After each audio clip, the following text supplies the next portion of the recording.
आज मैं आपको साइंस एजुकेशन ट्रिप के बारे में कुछ बताना चाहता हूँ। हमारी साइंस एजुकेशन ट्रिप तीन दिन पहले गई थी और हमारी साइंस एजुकेशन ट्रिप IIM में गई थी। फिर उसके बाद हमें उन्होंने लैब दिखाए और हमें कुछ समझाया।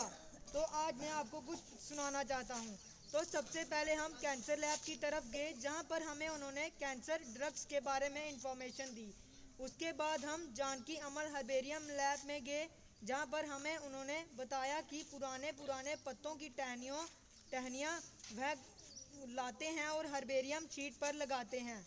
और उनके बाद उन्होंने हमें बताया कि जानकी अमर इंडिया की सबसे पहली औरत थी जिसने साइंस में PhD की थी। फिर उसके बाद हमें मेडिसिनल केमिस्ट्री लैब में गए, जहाँ पर हमें उन्होंने बताया कि ड्रग्स किन किन चीज़ों में इस्तेमाल होते हैं। फिर उन्होंने हमें बताया कि ड्रग्स दवाइयों में भी इस्तेमाल होते हैं। फिर हमें उन्होंने एक एग्जाम्पल बताई कि अगर आपके सामने जंगली हल्दी और नॉर्मल हल्दी घरों में इस्तेमाल करने वाली हल्दी रख दी जाए तो आप कैसे पहचानोगे।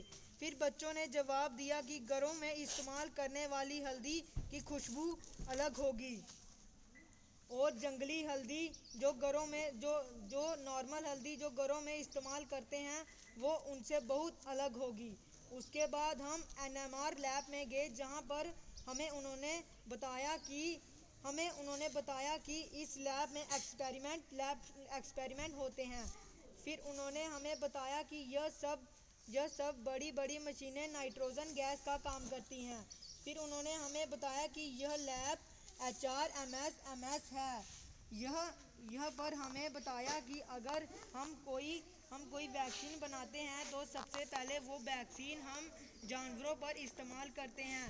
फिर उसके बाद हम इंसानों को वह वैक्सीन लगाते हैं। और हमें प्लांट टिश्यू कल्चर के बारे में भी बताया।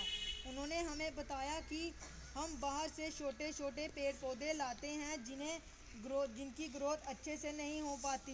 फिर हम उन पेड़ पौधों का पूरी फैसिलिटीज़ देते हैं जिनकी ग्रोथ अच्छे से हो पाती है।